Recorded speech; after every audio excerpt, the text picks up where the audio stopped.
Hi, welcome.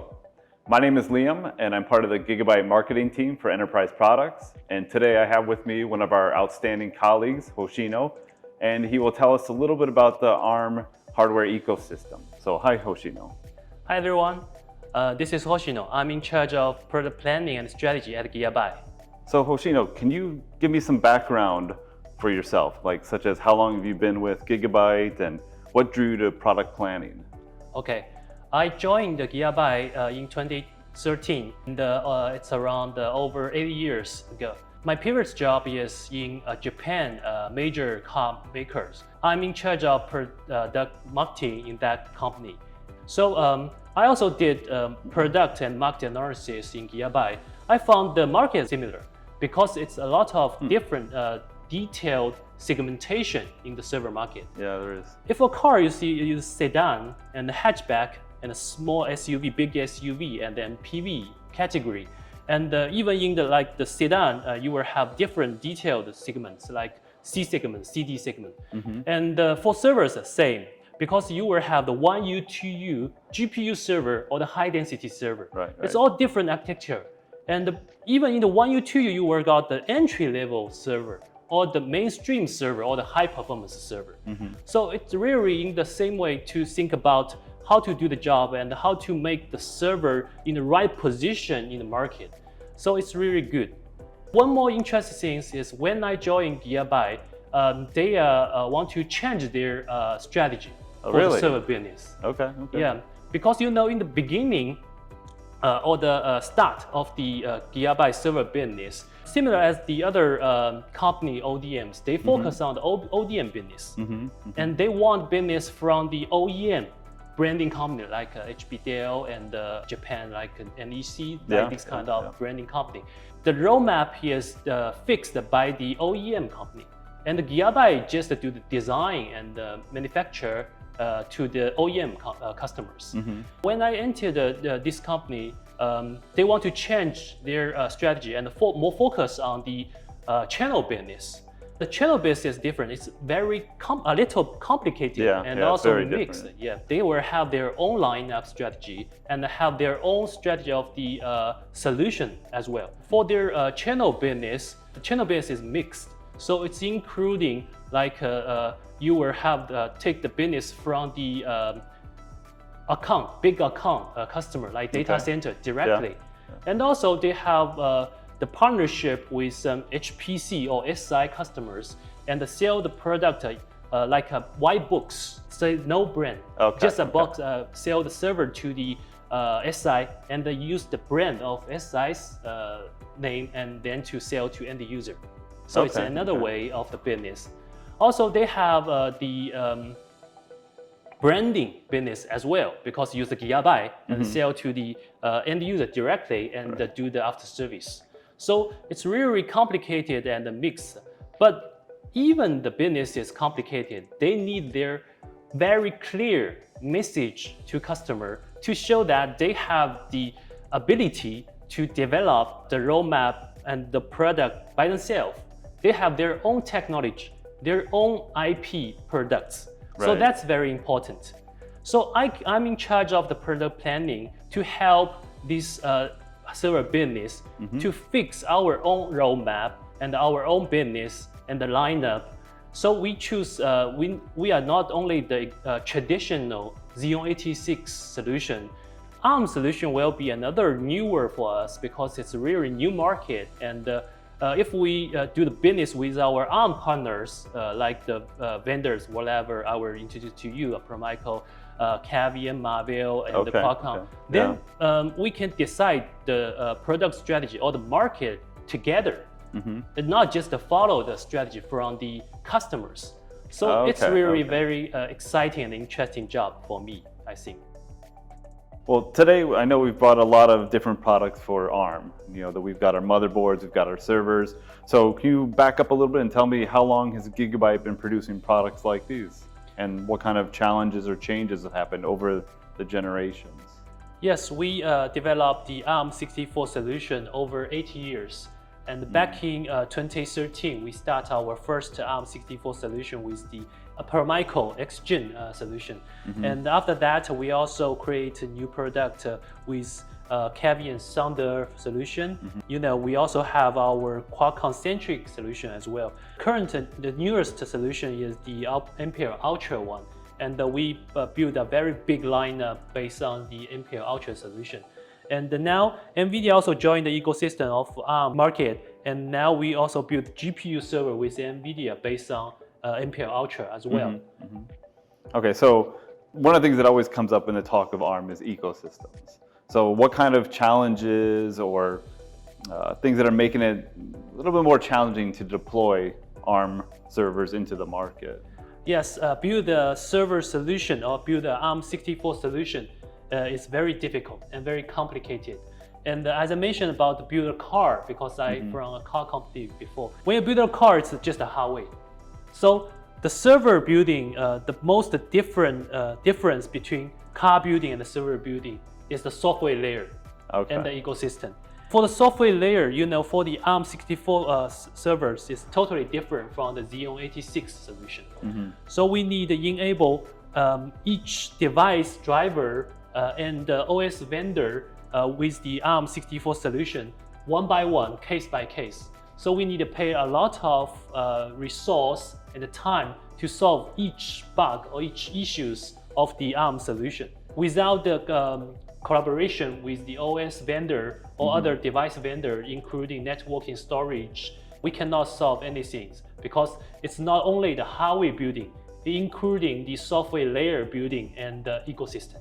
That's why I know, like, when our newest generation, the Ampere Ultra generation, that there's a wealth of support for OSs, you know, SUSE. Yeah, currently now, you know, Red Hat, SUSE, Yeah. Ubuntu is available. But in the beginning, it's really poor situation about the ecosystem. We really contribute this kind of solution in the ARM64 solution. So we can say we leading the position hardware and also pay our resource to enable this kind of ecosystem of ARM64 solution.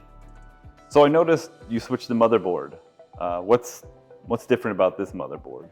Yeah, that's our first ARM64 server board, MT30. And this is based on the worldwide first ARM64 solution, Permico X-Gen. It's the entry level of the ARM64 solution. That's also the ARM64 I'm first planned in Gigabyte. Let me show some features of this motherboard. I think this Permico X-Gen, it's TSMC 40 nanometer technology. And only 8 cores in this SoC. Yeah, so quite fewer than nowadays. Yeah, so the features is very limited. You think the form factor is small. It's the micro ATX form factor, 4-channel memory ADIMS, and only 2 PCI slots. So the I/O is not enough. So, but the target market is decided as entry level, not the mainstream. Yeah. Because mainstream they need more I/O, more feature, even 2 right. CPUs. One more thing is it's the BJ type. That means you mount this SoC on the board. You cannot change the CPU like Xeon 86 as like use nowadays. a socket. Yeah, right. So right. it's not good feature because you know, customer want flexibility or user friendly because to different workload they want to use different SKU of CPUs. Yeah. But you if can't you change it. You're yeah, locked. you cannot. Yeah. If you want to do another SKU, that means you make a new board because you need to mount another SKU on the board. Right. So right. it's a really big cost for that.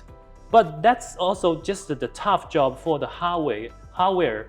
But for software, all I say ecosystem, much bigger problem. Because the ecosystem of the ARM64 solution is really limited at that time. Almost all the like add-on device, LAN solution, networking solution, storage solution, their device driver cannot support ARM. And really? also the OS version is only support Xeon 86 solution. No, there's no ARM solution OS for this kind of ARM64 servers. And what I remember, the first I/O integrated into this solution is just the OpenLinux, very basic one. So it's really cannot catch the market needs or demand from customers. We just have some developers demand and also for some POC only for this server.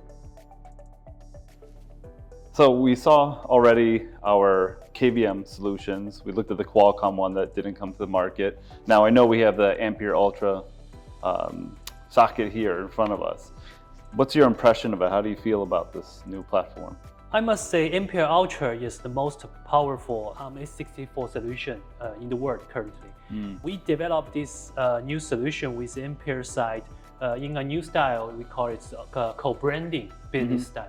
And that means both Ampere and us can sell this product, but in different model name, in different brand. In Ampere side, it's the single socket CRB of Ampere Ultra. The name is Mountain Snow, and in our side, it's the name is MP32 in our channel product.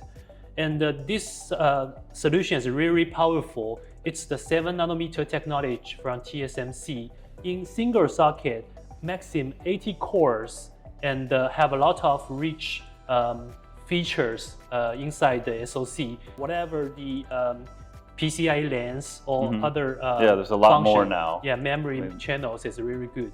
So how many PCIe lanes on this one again? Single processor can support maximum 128 PCIe Gen 4 lanes. It's really good. So according to this kind of rich feature and high performance makes this CPU very popular, and now it's very good repetition from our customers. Okay. Any other important features that might be different about this one? So that's the standard form factor for the EATX design, and for the 4 spec of single socket. We have the OCP 2.0 on the motherboard for this one because it's a CRB, but we also release a lot of Wave 1 system, whatever 1U, 2U, and also our GPU system I will show you later. All the systems have very good performance. Yeah. So I know I did see some numbers earlier. Can you just go through what those are? Like, how does this compare to the x86 platform? Yeah. So for the performance, firstly, for the ARM64, the TCO is really good, better than Xeon 86. And one more thing is we are the only server maker to submit the spec-in benchmark with Ampere together. We already got a result. I can share with you that the performance of spec-in benchmark, the Ampere Ultra equal to 80% to 90% of Xeon 86. But you cannot say it's not good as the Xeon 86 because it's not apple to apple. Yeah, because usually in same platform there will have 2 generation CPU. Ultra is the first generation of Ampere platform. They will soon release the second generation, Ultra Max. And the Ultra Max will have 1.5 times of the performance. Okay, so no, it's a big jump, even though it's more cores, but it's more cores, around 128 cores. Yeah, I want to say, really big. So I'm surprised 1.5 performance though. So this motherboard is part of our first wave of Ampere Ultra solutions that came out back in Computex of this year. And I know we have our second wave of Ampere products coming out that are the dual socket. So will these, the first wave and the second wave, support Ampere Ultra Max? Yes, there's no worry for our customer who using the first wave Ultra, because Ultra and Ultra Max is the pin-to-pin compatible design. That means the hardware is 100% same. We can provide the service to flash the BIOS and BMC for customers. Then they can upgrade from Ultra to Ultra Max in the first wave system. For the second wave system, we already prepare a bunch of new systems, including our flagship 1U, 2U, optimized design, high performance server, even the high density 2U 4 node, we will provide dual socket solution for customers. For the standard motherboard, we also created another EATX form factor with dual socket. It's MP72 solution for customers. So we will have more cover range for the segmentation for customer in the next wave. Okay, so this MP72, what's different than this MP32? Yeah, so they are both EATX form factor, but we will have 2 CPU sockets inside the EATX form factor. And the customer can use this kind of standard feature for system integration if they want. Now I want to talk a little bit about the ecosystem, because you talked about how the early days there was quite a challenge creating an ecosystem that worked. How is it now? What stage are we at? Yeah, ecosystem is always the bottleneck of the ARM solution, because in server market, Xeon86 created almost 100% of the ecosystem. Yeah. Whatever the driver for the device and add-on device, including networking and storage, or the OS version is also only for Xeon86 before. And for the ARM64, the older solution, software layer solution, including drivers and OS, need be modified for ARM version to support the ARM system. It's a really tough job because from the business view, it is difficult to talk with who will be the first guy to enable the ecosystem. Why I say that? Because the ARM company, they sell the IP to different CPU vendors, and but ARM is the neutral guy, and the CPU companies have the competition with each other. So it's like neutral in the sense that ARM can license it or sell it to one company. They can also use the same thing for another company. So that's what you mean by neutral. Correct. Okay. Yeah. So they don't pick a side. Yeah. So the problem will be if one CPU company to enable one solution of OS or drivers, then other companies can leverage that solution free. So it will be the contribute for the total market, but the first guys need to pay a lot of resource and money to do that. So it's difficult to push the first guy to enable this kind of new solution. So it's kind of like a snowball going down a mountain, I guess, since it goes down, the bigger it gets and more people involved. Yes. So in the development of SoundX2 and Ampere Ultra, we have already enabled some solution of the ecosystem, but it's not enough. So the good news is now ARM stand out because they are the IP owner. So they created a standard of the certification of the system. If the CPU vendor or our system maker follow this kind of standard to develop a new server, they can tell the customer they certified this kind of solution, so customer can buy the system and it just work. Yeah. It's a big thing. That's why this new ARM System Ready certification has come out. So. Yeah. Actually, back in 2018, ARM started their ARM Server Ready for the certification. And we are the first team member of this program. And we use SoundX2 system, Qualcomm-centric system, to certify with the ARM Server Ready certification.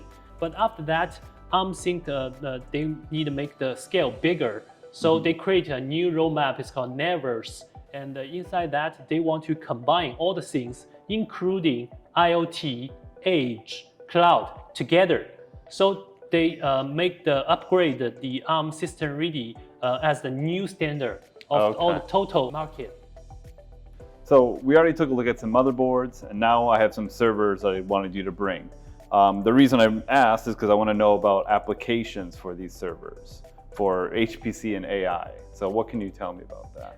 Yeah, firstly, I'm very happy NVIDIA joined the ecosystem of ARM64 solutions. And we have very good and long partnership with NVIDIA for the Intel and AMD solution as well.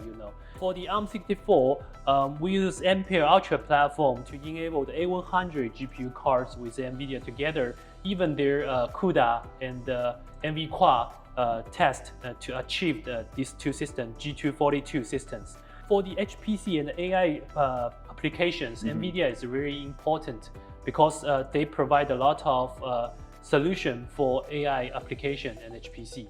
And hardware too, right? Like the Bluefield or yeah, the A100, Bluefield is also the Smart NIC, very important. So this time we created the collaboration of the HPC dev kit and also some performance within. This system is our major system because it's the optimized design for GPU. Interested buyers should visit the NVIDIA page and click the Contact Now button. And these dev kits are already being used by aerospace and oil companies and an HPC in Taiwan at the National Center for High Performance Computing and National Taiwan University. So we're talking about the NVIDIA ARM HPC Developer Kit. I guess before we get into that discussion, what's the difference between these two servers? Because they're both G242. This is the G242-P32, and this system is used for the HPC development kit. as I mentioned about the I/O of Imperial Ultra, single socket can support maximum 128 PCI lanes. Yeah. But they have a limitation of the package of PCI lanes because each CPU can only have 4 package of by 16 PCI lanes. Okay, which I guess makes sense because that's all this is set up for is 4 GPUs. So, Yeah. Okay. So okay. for different system SKUs, we change the design and architecture for different usage. Like this system P32, and it's for the HPC dev kit. And you can see here we'll have 1 riser for GPU, 2 riser for GPU. But in these 2 riser, there's no riser card inside. Yeah. It's black. Instead, we have 2 by 16 PCI slots to support the SmartNIC BlueField 2 in the rear I/O side. So for customers, they not only can have the high performance from the GPU, also they can have very high speed transportation from the SmartNIC as well. And that one is the different SKU, that's the P31. So this one is just purely like our other G242 lineup. You can fit 4 GPUs, full length. You still have all the storage options available. I also want to talk about the performance. So, because I know just recently for ML Commons, we submitted an ML Perf result. Yeah. So what was unique about that? Yeah, for the ML Perf, it need more GPUs. So we create another SKU, it's the P31, to support 4 GPU cards, 4 A100 cards, and the riser card all inside. And we transfer the PCIe from the rear I/O slot to the riser to support by 16 PCIe slot. And then 4 GPU card, we created the highest performance inside this G242 system. And we are the only maker collaborate with NVIDIA to submit the MMPerf 1.1 for inferencing benchmark. And we got very exciting score and exciting result from the MMPerf 1.1, just 100% equal to the Xeon 86 solution. Oh, that really? means for GPU solution, now it's just a work for customer. They can choose 2 choices. One is the Xeon 86 and the ARM64 solution is ready now. Well, I know this is the second time we've done a developer kit for NVIDIA. This one's the ARM HPC kit. What was the reason why NVIDIA chose us both times as the exclusive supplier of these? Yeah, you can see the GPU card A100. It's not the small card, not like the low profile or single 4 high cards. It's a dual slot and the 4 high 4 lanes form factor is big. We are the only maker developed the optimized design for the GPU server, G242. So inside the servers, you can have the optimized space for this A100 to support more GPU dense inside the 2U form factor. And the single socket is the best performance to reduce the latency for the GPU talking. So don't need a dual socket. It's another advantage of our servers. So that's the reason why NVIDIA asked us to join the program and to develop GPU card with ARM64 together. Well, we're back here looking at our wealth of products that we've already had some time to go through. Quickly, can you tell us a little bit about the CPU evolution with ARM? Yeah, currently, we already released our first wave based on Imperial Ultra solution. In Q4 this year, we also will release a bunch of our dual socket solution based on Ultra Max. And in our roadmap, I can show you some information about our new solution. Actually, the next generation Siren is under planning, and we will provide the optimized design for Siren as well. And we will continue to contribute our design and development for the ARM64 solution in the future. Okay, so just like what I see here in front of us, we have like a G series, we have some motherboards. I know also for Ampere, we have Edge series as well as our general purpose R series. Do we have any other plans of expanding beyond those groups? Yes. So we want to make the cover range of the ARM64 solution bigger, and so we provide different architecture for ARM64 solution. And in the first wave, we will have the motherboard single socket and focus on the R series and the G series. And for the second wave, we will enhance our lineup with the high density H series as well. And in the future, I think not only this kind of series, we also have the storage S series or the edge computing We already got the edge computing, but we will have more different architecture based on ARM64 solutions. Okay, and speaking of solutions, I know NVIDIA has collaborated throughout the progress of this as well. Can you quickly touch on that? Yeah, certainly. We will keep our good partnership and collaboration with NVIDIA. And actually, we already have one project to develop the real AI solution based on HGX architecture. You know, currently we have the G242 solution with the A100 and the BlueField 2. That's will be the single socket for HPC development kit and also the inferencing deep learning. And but for the real high performance AI, we will provide the much high performance solution with NVIDIA SM4 module with the HGX solution. Hoshino, I want to thank you again for this talk today. I learned a lot myself about how we at Gigabyte have evolved our products for the ARM platform. So thank you. Thank you, Lim. To learn more about our products, you can visit us at gigabyte.com/enterprise, or you can email us directly at server.grp@gigabyte.com. Thank you for your time.